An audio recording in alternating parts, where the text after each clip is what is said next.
बोले शंकर भगवान की जय। श्री परमात्मने नमः। गुरु ब्रह्मा गुरु विष्णु गुरुदेवो महेश्वर, गुरु साक्षात् परब्रह्म तस्मै श्री गुरुवे नमः।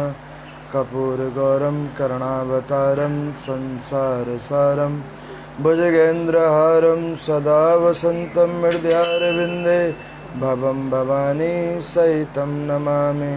हरे कृष्णा कृष्णा कृष्णा हरे हरे, हरे राम राम राम हरे हरे है।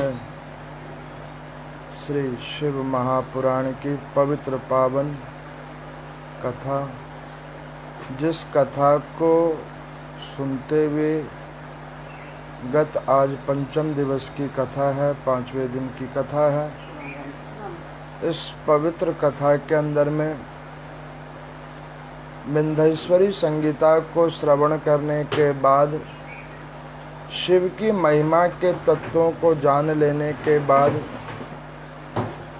जीवात्मा किस किस प्रकार से कैसे कैसे परमात्मा शिव की पूजा करके, उनकी आराधना करके अपना और अपने जीवन कल्पों का कल्याण करता है, उन कथाओं को आपने और हमने गत आज 4-5 दिनों में सुना। कल की कथा में आप लोगों ने सुना था कि नारद जी का मोह भंग हुआ था, जिसमें मैंने आपको बतलाया था कि ये जरूरी नहीं है कि अज्ञानी व्यक्ति को ही प्रमाद होता है। नारद जैसे ज्ञानी व्यक्ति को भी प्रमाद हो सकता है। इसलिए कि जब जीवन में ज़्यादा ही किसी भी प्रकार की उपलब्धि प्राप्त हो जाए, तो कभी आप ये मत सोचना कि इन उपलब्धियों के साथ आपके अंदर में प्रभु की असीम कृपा अनंत रूप में आ गई है, क्योंकि प्रभु अपनी कृपा भी तभी करते हैं जब जीव आत्मा का मन पवित्र और सुरक्षित भाव हो जाता है। तभी ये कल की कथा में मैंने नारद जी के मोह भंग की कथा आप लोगों को सुनाई थी। यहाँ पे शौनक आदि ऋषियों ने पूछा कि प्रभु, नारद जी को तो वैसे तो नारायण के मन है, और जो नारायण के मन हो और नारायण के मन के अंदर में अगर इस प्रकार के भाव आ जाए, तो पृथ्वी लोक के ऊपर में अज्ञानी पुरुष स्त्री मानव उनके क्या होगा। तो सूजी ने कहा कि आप तो नारद जी की बात करते हो, जो ब्रह्मा जी पूर्ण गद्दी पे बैठे हैं उनके साथ भी ऐसा हुआ है, और 1-2 बार नहीं हुआ है, कई बार हुआ है। तो यहाँ पर में उन्होंने पूछा कि इन सब तत्वों से बचने का कोई उपाय हो तो वो उपाय आप कृपा करके कहिए। तो यहाँ पर में सूर्य भगवान कहते हैं कि शिव की पूजा करके, शिव की आराधना करके जीवात्मा इन सारे दोषों से बच सकता है, केवल एक शिव की आराधना करने पर। तो यहाँ पर मैं कहते हैं सूर्य कि देखो, जिस प्रकार से ब्रह्मा जी का एक मुख कटा, एक उस मुख के कटने के पीछे कई कारण थे, एक कारण नहीं था, कई कारण थे। तो उन्होंने कहा कि प्रभु, उनके मुख के कटने का कारण एक तो आपने बतलाया था कि विष्णु जी की उन्होंने निंदा की, उनके परस्पर युद्ध हुआ, असत्य वाचन किया, इस वजह से उनकी एक मुख कटा। लेकिन उसके अलावा भी और कौन सी बात थी ब्रह्मा जी की। तो कहने लगे कि देखो, जब व्यक्ति अपने आप को दूसरों से श्रेष्ठ कर समझने लगता है, मैं उससे ज़्यादा ज्ञानवान हूँ, मैं उससे ज़्यादा बड़ा हूँ, तो उसके अंदर में कई सारे अवगुण आ जाते हैं। ब्रह्मा जी का एक मुख इसलिए भी कटा, जब उन्होंने सृष्टि की संरचना की, सृष्टि का सृजन किया, कठिन तपस्या करने के बाद में, तो नारायण भगवान ने कहा कि देखो ब्रह्मा जी, पृथ्वी लोक के ऊपर में मानवों की संरचना केवल आप ही करना। यहाँ पर वेद व्यास जी कहते हैं कि हे सूत जी, मानवों की संरचना केवल और केवल ब्रह्मा जी को ही क्यों सौंपा गया? वो उसके कई कारण हैं, लेकिन एक प्रमुख कारण ये है कि विकार में से ही विकार उत्पन्न होता है। आप देखोगे जहाँ पे कूड़ा पड़ा होता है वहीं पे दुर्गंध उत्पन्न होती है, जहाँ पे सफाई होगी वहाँ पे सुगंध उत्पन्न होगा। तो यहाँ पर वो ब्रह्मा जी को दुर्गुणता नहीं कह रहे, विकार नहीं कह रहे, लेकिन उनके मन में भी कई बार विकार आ गया, इसीलिए उनको ही मानवों का सृजन करने के लिए भेजा। आप देखोगे बहुत सारे जीव जंतु हैं इस महापुराण के अंदर में, रुद्र खंड के अंदर में सृष्टि की संरचना की कथा है। तो उस सृष्टि की संरचना की कथा में वो कह रहे हैं कि देखो सृष्टि की जो संरचना हुई उसमें जल के जितने भी जीव बने, जलीय जीव, वो जलीय जीव जितने भी थे वो नारायण भगवान की कृपा से बने। चाहे मछली है, कछुआ है और अनंत जितने भी जीव हैं वो सब नारायण भगवान से ही। और पृथ्वी के ऊपर में सूक्ष्म जीव जिसमें जहर होता है, और जहर होने के बाद में अल्प आयु को लेकर जो उत्पन्न हुए वो भगवान शंकर की कृपा से हुई। अब यहाँ पर वेद व्यास जी से सूत जी ने पूछा कि भगवान शंकर ने ऐसे जीवों की उत्पत्ति क्यों की? उन्होंने कहा कि देखो जिस प्रकार से एक शरीर को स्वस्थ रखने के लिए बीच बीच में करवाहट वाली पेय को शरीर के अंदर में डाला जाता है ताकि रक्त की शुद्धि हो, ठीक उसी प्रकार से इस पृथ्वी लोक के ऊपर में इन जीवों की भी बड़ी महिमा है। अगर ये जीव ना हो तो बहुत सारी चीज़ों की उत्पत्ति ना हो। तो उन्होंने कहा कि कैसे? तो कहने लगे कि देखो फसलों के अंदर में यही जीव लग के फसल को नष्ट करते हैं। ये आप और हम समझते हैं भाई फसल नष्ट हो गई, लेकिन वास्तविकता क्या है कि वो जो जीव फसल के अंदर में लगते हैं वो मिट्टी से उत्पन्न तभी होते हैं जब उस मिट्टी के अंदर में उपजाऊ तत्व होते हैं। अगर उस मिट्टी के अंदर में उपजाऊ तत्व ना होंगे तो वहाँ पे जीव भी नहीं उत्पन्न होंगे, ये उसके प्रमाण हैं। अब यहाँ पर मैं इस सृष्टि की संरचना में उन्होंने कहा कि जल के अंदर जितने भी वास करते हैं वो सब नारायण भगवान की कृपा से उत्पन्न हुए। पृथ्वी के ऊपर में सूक्ष्म रूप में विषय तत्व को लेकर जो उत्पन्न हुए वो सब भगवान शंकर से हुए, और मानव और पक्षी की जो उत्पत्ति है वो केवल ब्रह्मा जी के द्वारा हुई है। मानव और पक्षी की, एक गौ को छोड़कर अन्यत्र जितने भी जीव हैं इन सब की उत्पत्ति जो है ब्रह्मा जी ने किसी न किसी रूप और प्रकारण की हुई है, लेकिन सबकी आयु निर्धारित का कार्य जो है वो ब्रह्मा जी को ही दिया गया। कर्म निर्धारित का कार्य ब्रह्मा जी को दिया गया। क्यों ब्रह्मा जी को दिया गया? क्योंकि जब नारायण के शरीर से जल उत्पन्न हुआ था, जल की सृष्टि जब उत्पन्न हुई थी तो भगवान नारायण ने जल की सृष्टि का भाग लिया था, भगवान शंकर ने भूमि की सृष्टि का भाग लिया था, और ब्रह्मा जी ने आकाश के तत्वों का भाग लिया था। और जब तीनों ने तीन प्रकार के तत्वों का भाग लिया था तो उन्होंने कहा था कि इन्हीं तीनों से पंच तत्व निकलेंगे, इन तीनों से पंच तत्व निकलेंगे, और उन पंच तत्वों के द्वारा जीवात्माओं की रचना होगी। चाहे कोई जड़ है, चाहे कोई चेतन है, किसी भी प्रकार का है, कोई पौधा है, कोई मानव है, जो जिस प्रकार है, उन्हीं पंच तत्वों के द्वारा उसके शरीर की उत्पत्ति होगी। तो यहाँ पर सूजी से सौनक आदि ऋषियों ने कहा कि प्रभु आपने ब्रह्मा जी का वो दूसरा दोष नहीं बताया, कौन सा दोष था जिस वजह से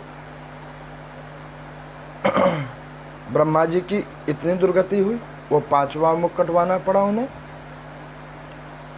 तो वो कहने लगे कि देखो, शिव महापुराण में इस दोष की कथा इसलिए बतलाई गई, मत्स्य पुराण में इस दोष की कथा इसलिए बतलाई गई, ब्रह्मवर्तेन पुराण के अंदर में इस दोष की कथा इसलिए बतलाई गई कि जो व्यक्ति अगर अपने किसी भी क्षेत्र में श्रेष्ठ गद्दी पे बैठता है तो उस श्रेष्ठ गद्दी के ऊपर बैठने के बाद उसके अंदर में ऐसे अवगुण नहीं आने चाहिए जो ब्रह्मा जी में आ गए थे। तो यहाँ पर मैं वो कहने लगे कि ब्रह्मा जी के ऐसा क्या अवगुण हुआ। तो उन्होंने यहाँ पर में जो मत्स्य पुराण की कथा है, शिव महापुराण और ब्रह्मवर्तेन पुराण की जो समान कथा है, वो कथा सुना रहे हैं। क्या कह रहे हैं कि एक समय कल्प में जब सृष्टि की संरचना हो रही थी तो ब्रह्मा जी के ने नाना प्रकार के पहले अपने शरीर के भागों से नाना प्रकार के मानस पुत्रों को उत्पन्न किया। पहले मन से 5 मानस पुत्रों को उत्पन्न किया। उसके बाद में अपने शरीर के अन्यत्र अन्यत्र भागों से प्रजापति और ब्रह्म ऋषियों को प्रभु ने उत्पन्न किया नाना प्रकार रूप से। लेकिन उनके उत्पत्ति होने के बाद भी सृष्टि के ऊपर में फैलाव नहीं हुआ, मानवों की वृद्धि नहीं हुई। कर्म विहीन वो सारे उत्पन्न हुए जो कर्मों से और कर्मों के बंधन में वो बंधे हुए नहीं थे। अब उन्होंने सोचा कि कर्म के साथ जीवात्मा को कैसे बांधा जाए। तो वो इस चीज को विचार करने के लिए वो श्रीमन नारायण भगवान से या शंकर भगवान से भी पूछ सकते थे, लेकिन ब्रह्मा जी ने अपनी बुद्धि को सर्वश्रेष्ठ माना और उन्होंने क्या किया, मन में विचार किया और अपने ध्यान योग निष्ठा से एक कन्या का जन्म किया, एक कन्या को जन्म दिया ब्रह्मा जी ने। अब वो कन्या जो उत्पन्न हुई वो कन्या बिल्कुल श्वेत रंग की थी, श्वेत रंग की, ऐसी श्वेत रंग की कन्या थी जिसकी आभा प्रभा देखने सुनने में अनंत अनंत कोटि मोहक थी। और ब्रह्मा जी ने क्या किया कि उस कन्या को जैसे ही जन्म हुआ तो उसको कश्यप जी को दे दिया कि देखो ये मेरे से उत्पन्न हुई है, लेकिन इसका पालन पोषण तुम करना। कश्यप मुनि को दे दिया कि जाओ इसका पालन पोषण करना। ब्रह्मा जी के द्वारा दिया गया भार कश्यप मुनि जी ने बड़े भाव और निष्ठा के साथ में उस कन्या का पालन पोषण किया। जो ही वो कन्या थोड़ी सी बड़ी हुई और किशोरा अवस्था में आई तो कश्यप मुनि जी विनय के साथ ब्रह्मा जी के पास गए। उन्होंने कहा कि प्रभु, आपने जो जिस कन्या को जन्म दिया था वो कन्या बड़ी हो गई है, अब आप इसे अपने अनुसार जहाँ भी इसका योग्य स्थान है उस स्थान पे इसको जगह दें। लेकिन ब्रह्मा जी ने कहा कि ठीक है पुत्र, अगर कन्या बड़ी हो गई है तो उसको ब्रह्मलोक में लेके आ जाओ।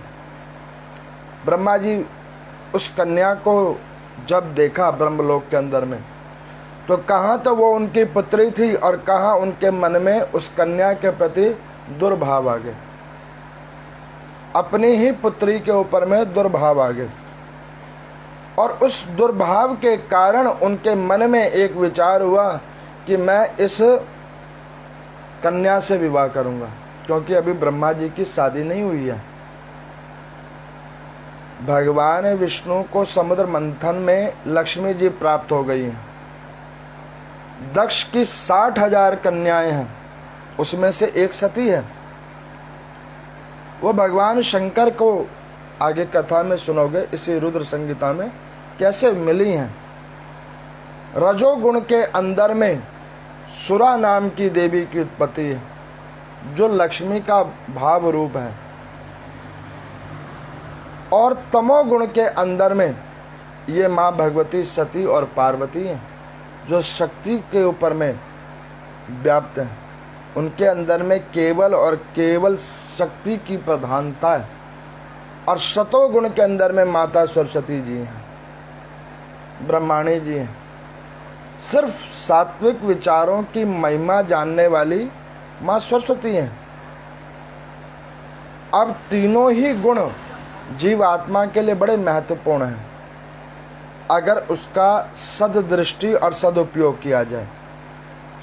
अब आप देखो, मान के चलो सात्विक विचार नहीं होंगे जीवन में तो व्यक्ति आगे कैसे बढ़ेगा, सही दिशा में जाएगा कैसे?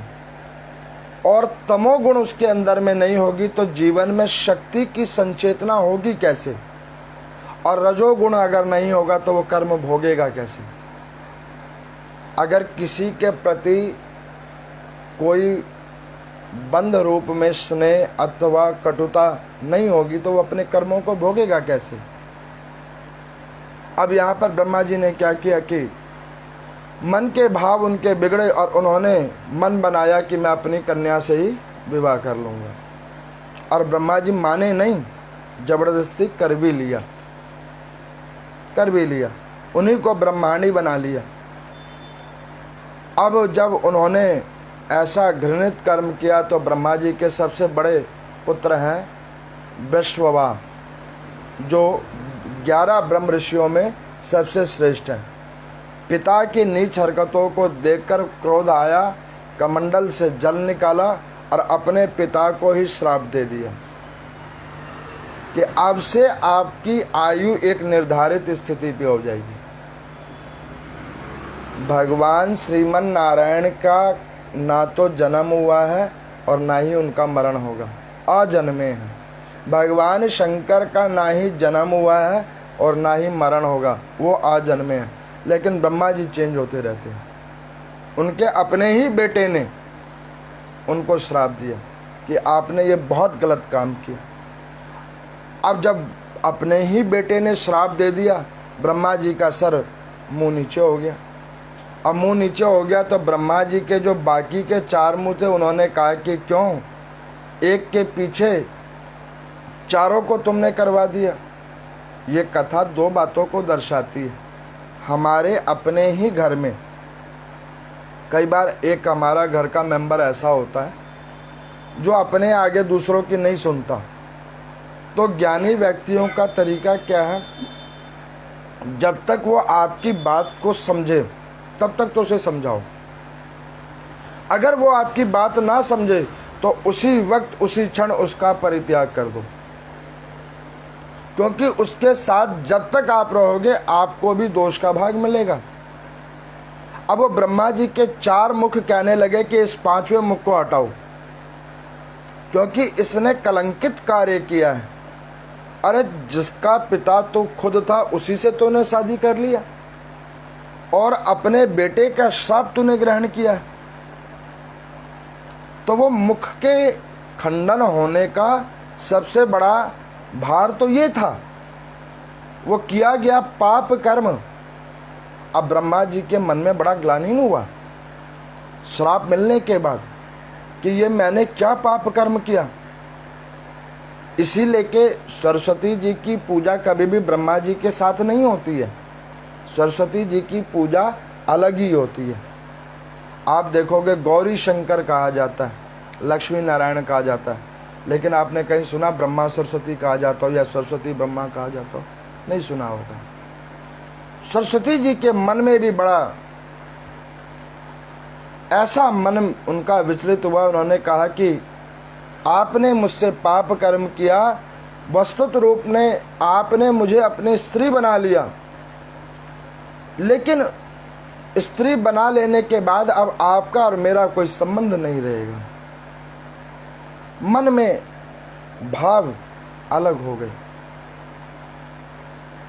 लेकिन जब ब्रह्मा जी की शादी हुई और सरस्वती जी से जब उन्होंने शादी कर ली थी तो ब्रह्मा जी के तेज से एक बालक उत्पन्न हुआ था सरस्वती जी के द्वारा। सरस्वती माता को केवल एक ही संतान है, अन्यत्र जितनी भी देवी हैं उनके अनंत अनंत संतान हैं। सरस्वती जी को केवल एक ही है जिसका नाम है मनु। उसके अलावा और कोई नहीं है उनको संतान, जिससे मनवंतर चले हैं। ये शिव महापुराण के रुद्रखंड की वो कथित कथाएं हैं जिसमें सृष्टि कैसे चली और सृष्टि कैसे बनी। अब ब्रह्मा जी की एक दोष का फल आज आप और हम सब लोग भोग रहे हैं। वो कैसे भोग रहे हैं? तो पाप के द्वारा उत्पन्न हुई संतान उसके अंदर में केवल और केवल पाप ही पड़ा रहा। पहले शास्त्र कहते हैं कि जो पृथ्वी के ऊपर में किसी भी चीज़ की उत्पत्ति होती थी वो तपस्या और साधना के बल पर होती थी। तप और साधना पे एक व्यक्ति साधना करता था, तपस्या करता था, उससे एक शक्ति उत्पन्न होती थी, तो उससे सृष्टि की उत्पत्ति होती थी। लेकिन जब ब्रह्मा जी ने ऐसा घृणित कार्य किया तब नर और नारी बनाना पड़ गया, तब जाके नर और नारी बनाना पड़ गया। ये शिव महापुराण की सृष्टि संरचना की कथा है। तो यहाँ पर सूजी ने कहा कि प्रभु फिर तो अच्छा ही हुआ, ब्रह्मा जी का 5वां मुख कट गया। तो यहाँ पर वेदव्यास जी कहते हैं सूजी को कि देखो बेटा, एक मुंह के कट जाने के बाद भी बंदा सुधरा नहीं। सुधर जाता तो फिर क्या था, अभी भी नहीं सुधरा। उसका एक मुख कट गया तो वो मान लेता कि अब मैं भगवान की भजन करूं, यहीं पे इसकी कहानी रोक दूं, लेकिन नहीं माना। उनके द्वारा उत्पन्न जितने भी प्रजापति हुए उनमें ब्रह्मा जी के सद्गुण नहीं आए, दंभी गुण आ गए। शास्त्रों में वर्णित है कि इसी लेके व्यक्ति को सत्कर्म करने चाहिए। अगर आपको अपने वंश को सुधारना है, अपने कुल को सुधारना है, कुल में अच्छे बच्चों का और संस्कारणीय बच्चों को अगर रखना है तो अपने स्वभाव और आचरण आपको निर्मल करने पड़ेंगे। क्यों? जो आप करते हो उसी का 2 कॉपी आपके बच्चे करेंगे, चाहे 10% हो चाहे 20% हो। इसलिए के सत्कर्म को करना चाहिए, खुद भी करो और दूसरों को भी करने के लिए कहो। मेरे को एक बार किसी श्रद्धालु ने कहा था कि पंडित जी, हम तो बहुत चाहते हैं कि अच्छे कर्म करें, लेकिन हमारे घर में जो बच्चे हैं, हमारी बहुएं हैं, वो हमारा बात नहीं मानती हैं। और आप देखो भाई, दूसरे धर्मों के अंदर में ऐसे होता है वैसे होता है। वो सनातन धर्म और अन्यत्र धर्मों के अंदर में वो कंपेयर करके बतला रहे थे कि भाई देखो उनमें ऐसा और हमारे में ऐसा। मैंने उनकी बहुत देर तक बात सुनी और उनको मैंने एक ही बात कहा कि देखो, जो स्थिति सनातन धर्म की वही स्थिति अन्यत्र सारे धर्मों की है। हमारे धर्म के अंदर में व्यक्ति विशेष की महिमा बहुत ज़्यादा हो गई है, परमात्मा की महिमा कम कर दी है, व्यक्ति विशेष की महिमा ज़्यादा कर दी है। कैसे? व्यक्ति थोड़ा बहुत पूजा कर्म करता है, अपना बखान करता है, मैंने ये किया, मैंने वो किया। लेकिन उसी के बिल्कुल विपरीत अन्यत्र धर्मों में क्या करते हैं कि ये उन्होंने किया, अपना नहीं श्रेष्ठ कर करते। यही फर्क हो गया है सनातन धर्म और अन्यत्र धर्मों के अंदर में। इसी वजह से जो आज जहाँ भी आप देखते हो सनातन धर्म की दुर्गति हो रही है, उसका मूल कारण यही है। आप एक चीज़ देखो, मैं छोटी सी और बात कहूँगा कि अभी सावन का मास है, श्रावण का महीना है। अभी इससे पहले वो अन्यत्र धर्म के अभी पर्व चल रहा था, रोजे वगैरह चल रहे थे। आप सुन के बड़ी हैरानगी होगी, उनमें अपने घर के उनके जो छोटे बच्चे भी होते हैं ना, उसको भी कहते हैं कि नहीं बेटा ऐसे ऐसे तुमने करना है, जो उनका रूल है। प्यार से समझाते हैं, नहीं प्यार से तो फिर तो बल का प्रयोग करना है। अब हमारे यहाँ पे क्या है, अरे कोई बात नहीं, आज संडे ही तो है, ऑफिस जाना है। उनके भी बच्चे ऑफिस जाते हैं और वो हम लोगों से ज़्यादा हार्ड वर्कर है। गौर करना मेरी बात को। क्योंकि कारीगरी का जितना भी कार्य वो वही लोग करते हैं। आप हिंदू के बच्चे को नहीं देखोगे करते हुए। उनकी संख्या तादाद भी हमसे ज़्यादा क्यों है? कारण क्या है कि वो कुछ और में विश्वास करते हैं, हम किसी और चीज़ में विश्वास करते हैं। हम उस चीज़ में विश्वास करते हैं जिसका कोई सर और पैर नहीं है। मॉडर्न बनेंगे, बचोगे तभी तो मॉडर्न बनोगे। बचने का अभिप्राय क्या है? बचने का अभिप्राय यह है कि शरीर के अंदर में संस्कार और भौतिक ज्ञान बचेंगे, जभी तो आगे आप बढ़ोगे। वो हमने खो दिए हैं, बच्चों को हम नहीं बताते। यहाँ पे जिस समाज में ये मंदिर है, यहाँ कथा होती है, 1200 फ्लैट है, लेकिन उस 1200 फ्लैट के अंदर में 20 व्यक्तियों के अंदर में जागृति नहीं होगी। आज 15-16 साल मुझे भी हो गए, यहाँ पे देख लिया है मैंने। हनुमान चालीसा का पाठ करने में लोगों को शर्म आती है। अरे भैया, इधर हनुमान चालीसा का पाठ करने में शर्म आती है, वो रोड पे बैठ के नमाज पढ़ रहे होते हैं। कोई कहता है उनको? गवर्नमेंट भी झुक जाती है। और हमारी देखो दुर्बलता, हम मॉडर्न हो चुके हैं। कहाँ से मॉडर्न हो गए? फिर तो वही ब्रह्मा जी की तरह हम लोगों के भी मुख कटेंगे, और उसके बाद में ऐसे कटेंगे कि कहीं स्थान नहीं मिलेगी।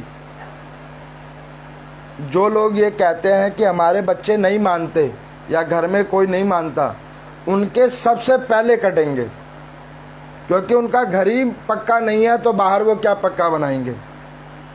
जिस मकान की नींव ही कच्ची हो तो ऊपर का महले कैसे बनेंगे? वो तो नींव ही से कमज़ोर है। तो जिनका अनुशासन और शासन अपने गृहस्थ आश्रम में नहीं है, मैं शासन और अनुशासन 2 शब्द प्रयोग किए हैं। शासन और अनुशासन। अनुशासन होता है प्रेम से बताया जाता है, बेटे ऐसे नहीं ऐसे करो। शासन, उसके ऊपर में कुछ चीज़ों का कहो कि नहीं ये करना पड़ेगा। वो लोग क्या कहते हैं कि जिस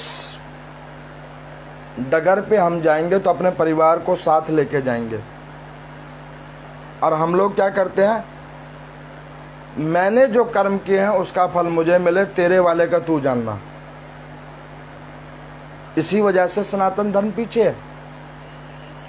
एक घर में माता पिता तो पूजा के भाव रखते हैं, लेकिन बच्चों को वो प्रेरित नहीं करते, तो उनके अंदर में कोई भाव नहीं है।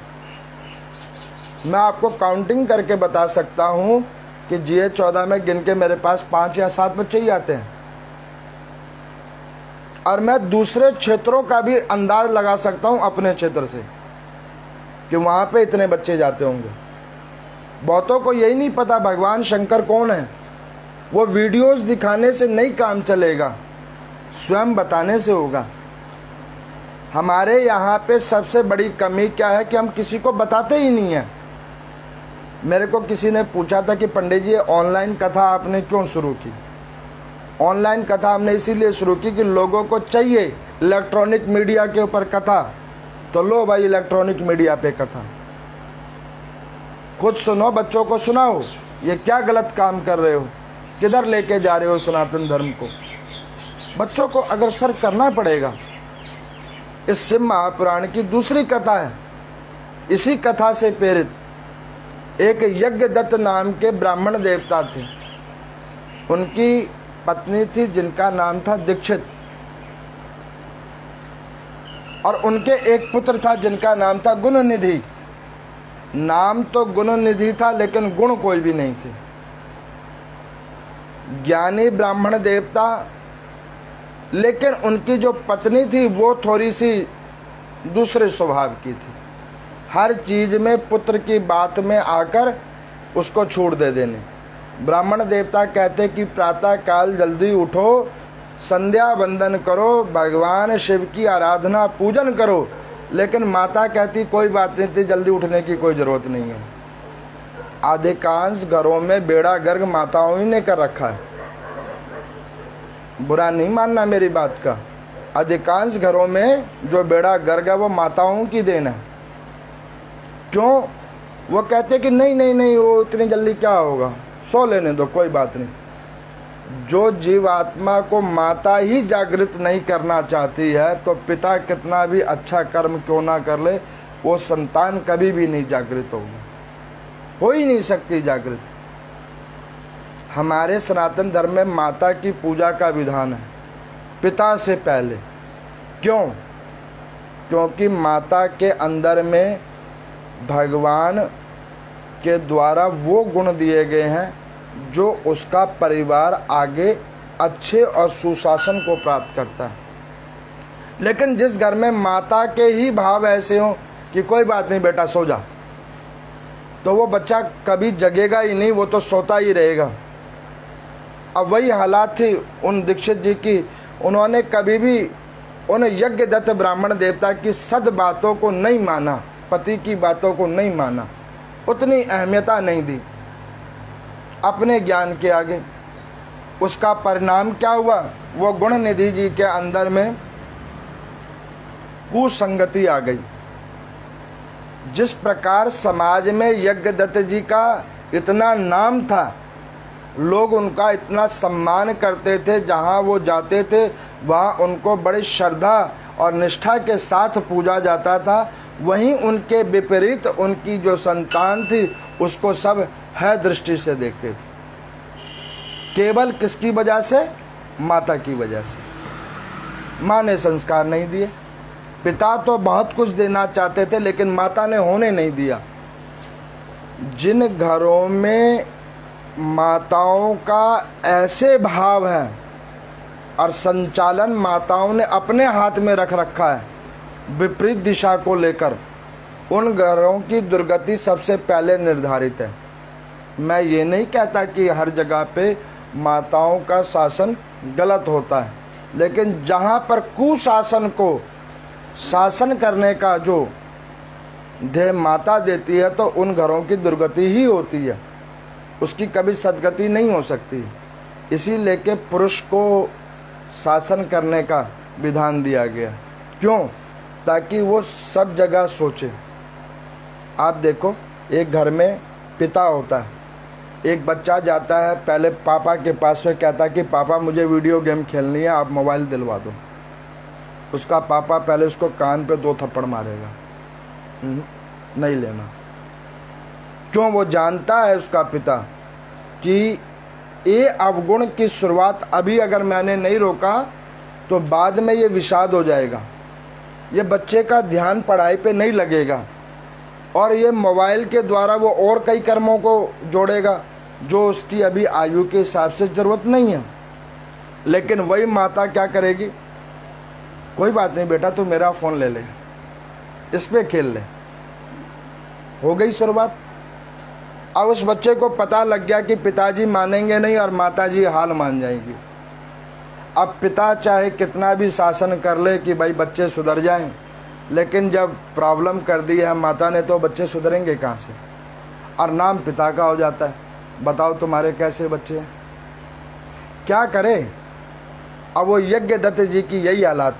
बेटा जुआरी हो गया, चोर हो गया, नाना प्रकार का कुसंग करने लगा। और तो और एक दिन यज्ञदत्त जी ने बहु रत्न वाले सिद्ध की हुई अभिष्ट मुद्रिका अपनी पत्नी को दिया था। जब उसका स्वास्थ्य ठीक नहीं होता था तो उसको दिया था कि तू अपने ये उंगली में इसको धारण कर, जिससे तेरा स्वास्थ्य ठीक होगा। अब जुए की लत, मदिरा पीने की लत, नाना प्रकार के कुसंग, लाए तो पैसा लाए कहाँ से? क्योंकि पिताजी तो मारेंगे, पैसा तो देंगे नहीं, ज्ञान की बात और सुनाएंगे। अब माता ने लत तो लगा दी, लेकिन वो लत पूरा हो तो हो कैसे? तो सोती हुई माता की उंगली से अंगूठी निकाल ली और उस अंगूठी को जाकर वहीं पे जाकर बेचा जहाँ से वो यज्ञदत्त जी ने बनवाया था, उसी सोनार के पास में। उसने कहा कि बेटा ये अंगूठी तू कहाँ से ले आया? तो उन्होंने कहा कि आपको इससे मतलब? पिताजी ने कहा है इसको बेचो। तो उन्होंने कहा कि पिताजी ने कहा रात ही को बेचो, दिन में भी तो आते। तुम राती में बेचने आए हो। तो यहाँ पर सूर्य जी कहते हैं पाप कर्म जहाँ अंधकार होता वहीं होता है। पाप कर्म जहाँ अंधकार हो। अभी सूर्य का उजाला है लेकिन मन में अंधकार है तो उसको कौन मिटाएगा। अब वो यज्ञदत्त जी ने उस अंगूठी को जो दिया था सिद्ध करके अपनी पत्नी को, पुत्र ने जाकर उसको बेच दिया।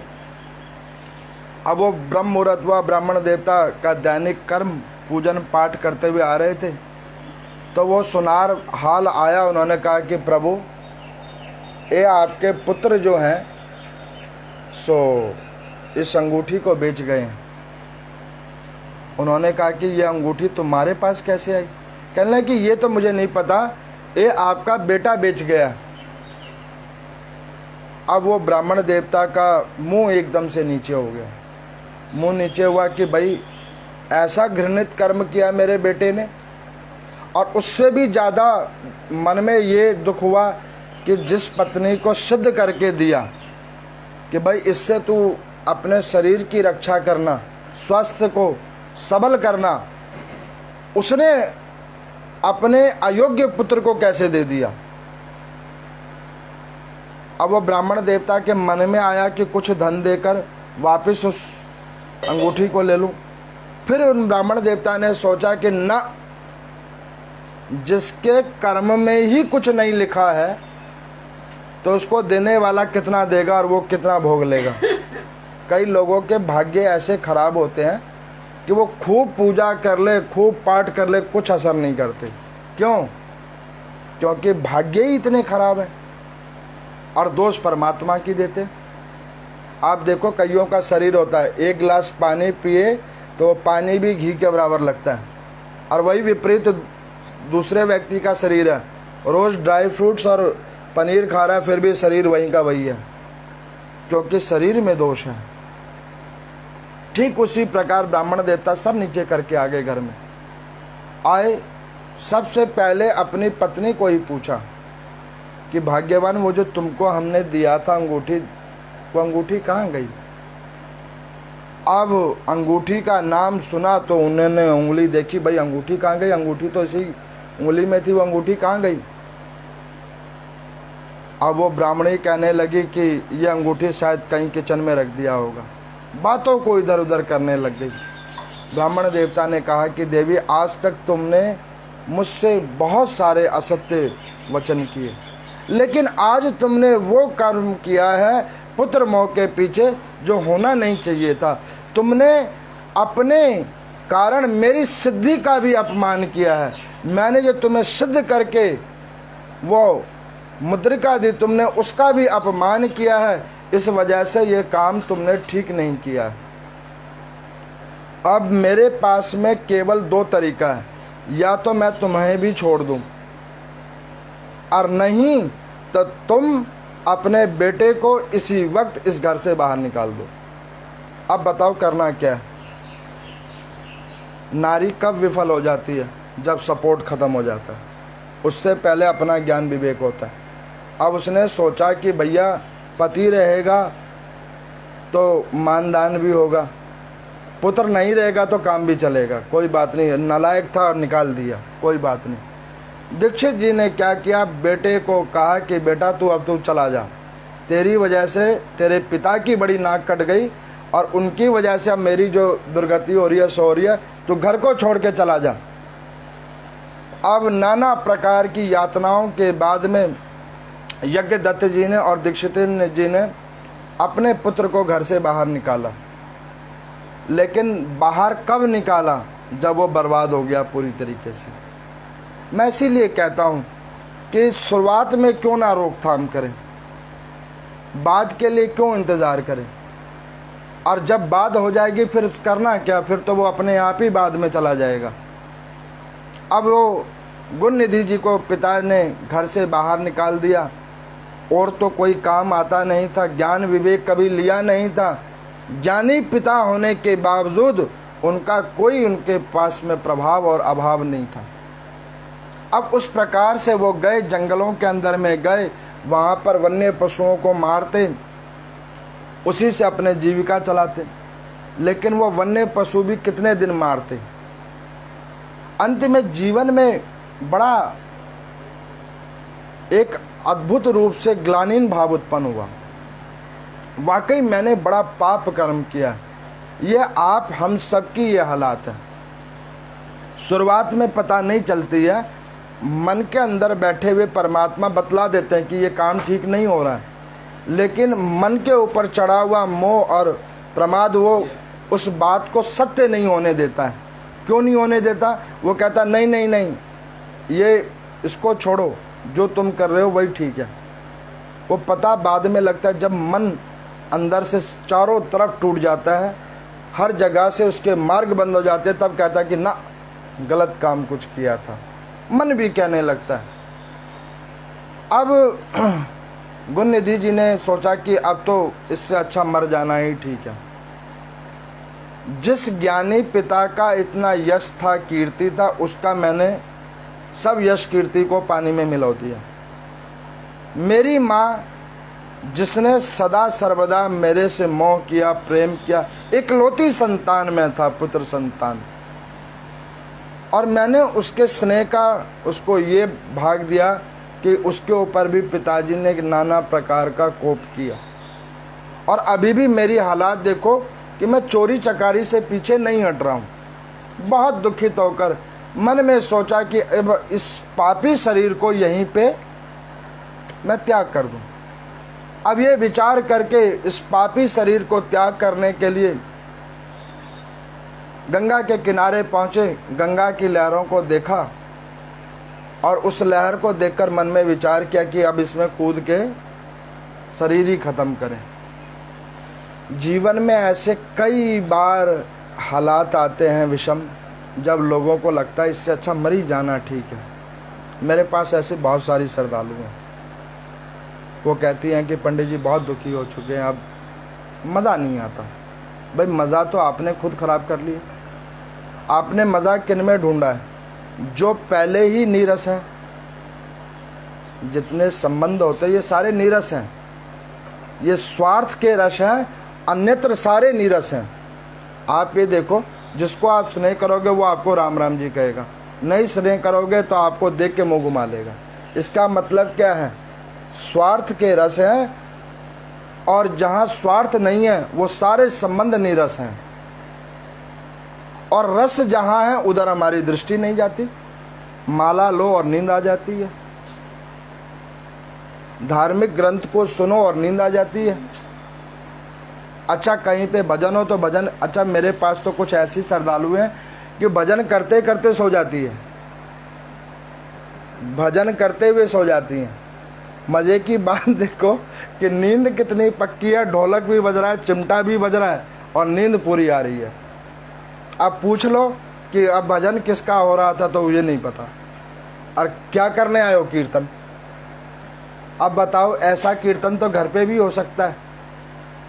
आराम से बेड पे कीर्तन करो तो तसल्ली अंदर तक हो कि भाई जो किया वो अच्छे से किया। तो ये सब हमारे प्रमाद ही तो हैं जो हमें सत्कर्मों के आगे नहीं जुड़ने देते। अब ये विचार आया तो सामने में सिंधेश्वर महादेव की मंदिर था, वहाँ पर उस शिवलिंग की ओर देखा। पिता की कही गई एक बात उसको उस वक्त आई याद। हर जीवात्मा के अंदर में एक बार सद्गुण की उत्पत्ति होती है, ये बात अलग है कि उसको आदमी को समझ आए तब। अब उसके पिता की कही हुई एक बात उसे याद आई, जो परस्पर वो कहते थे कि जब बड़ी विषम हालात हो जाए तो कुछ मत करना, भगवान शंकर के द्वार चले जाना, तुम्हारे ऊपर भगवान शंकर की कृपा होगी। अब उसके मन में आया कि मैं मर जाऊं। अब जो गंगा जी के अंदर जल के अंदर में एक पांव को डाला तो वो पिता की बात आई याद। अब यहाँ पर सूर्य जी कहते हैं कि ये गंगा जल के स्पर्श का प्रभाव है, स्पर्श हुआ नहीं और बुद्धि विवेक खुली नहीं। ये सनातन धर्म में गुरुजन संत जनों की वाणी का प्रभाव है। उनके सानिध्य आप पहुँचे नहीं, आपका ज्ञान विवेक अपने आप खुलता है। वो प्रमादों को नीचे गिर कर खुलता है। अब वो तेज से उसको ध्यान आया कि पिता ने ये कहा था। अब उसके मन में ये आया कि मर के होगा क्या, प्रेत बन के घूमूंगा और लोगों को दुखी करूंगा। सो नहीं, अब मैं पाप कर्मों को यहीं पे छोड़ूंगा और नई जीवन की शुरुआत करूंगा। गंगा जी के अंदर में जाकर स्नान किया और वो सिद्धेश्वर महादेव की पूजा करना प्रारंभ किया। जो भगवान शंकर के ऊपर में फल फूल चढ़ते थे उसी को प्रसादी रूप लेकर अपने समय को व्यतीत किया। बहुत कल्पों तक भगवान शंकर की आराधना की और जब प्रौढ़ा अवस्था हो गई, शरीर की निर्जन हालात हो गई, तो उस निर्जन हालात के बाद में और वो मरणासन्न जब हो गया, तो जब एक दिन उसी गंगा के किनारे उसके शरीर से प्राण निकले, तो वो पहले ही मन में सोच के बैठा था कि ऐसे कोई सत्कर्म मैंने जीवन में किए नहीं जो मुझे परमात्मा की प्राप्ति हो जाए। मैंने तो सदा सर्वदा दुर्गुणता वाले कर्म किए, तो मुझे परमात्मा की प्राप्ति नहीं होगी। तो उन विचारों को करके जब शरीर को छोड़ा, तो आज उस शरीर को यम के दूत उठाने नहीं आए, उस शरीर को शिव के दूत उठाने आए। उस आत्मा को मुक्त करने के लिए शिव दूत आए और शिव के दूतों को ने आकर उस गुण निधि की आत्मा को मुक्त किया है कर्म बंधनों से, और भगवान शंकर की ओर ले जाकर कैलाश पर्वत पर उन्हें जाकर प्रभु के सामने उनको प्रस्तुत किया।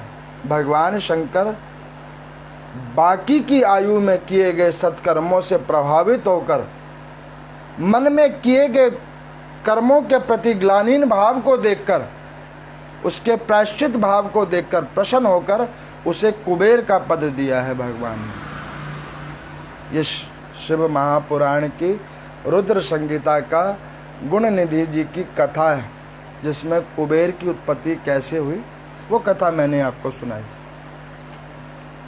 कुछ मैंने इसमें अपने अनुभव जोड़े जो आजकल मैं देखता हूँ। जो लोग मुझसे परस्पर पूछते हैं, कथा इतनी बड़ी नहीं है, कथा छोटी थी, लेकिन मैंने इसको बड़ा इसलिए किया कि बहुत सारे लोग जो ऑनलाइन के रूप में लाइव अथवा डी लाइव अभी इस कथा को देखेंगे, जहाँ जहाँ देखेंगे, वो जो श्रेष्ठ जन हैं अपने घरों में बच्चों का उच्च संस्कार को प्रदान करे, ताकि सनातन धर्म जो आगे भविष्य है हमारे, उनके द्वारा बच सके। इस कथा को मैंने इसलिए बड़ा किया, क्या पता इसको सुनकर किसी का ज्ञान विवेक जागृत हो।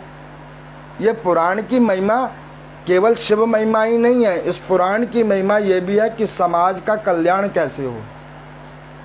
तो उस कल्याण को अगर अपने समाज के अंदर में जोड़ना है और सर्वत्र सुख और शांति और वैभवता की प्राप्ति करवानी है, तो वहाँ पर में भगवान शंकर की आराधना शुरू करो, सद्भाव लाओ, सत्कर्म करो, जिससे आपका और आपके समाज का कल्याण होगा। ओम नमो नारायण।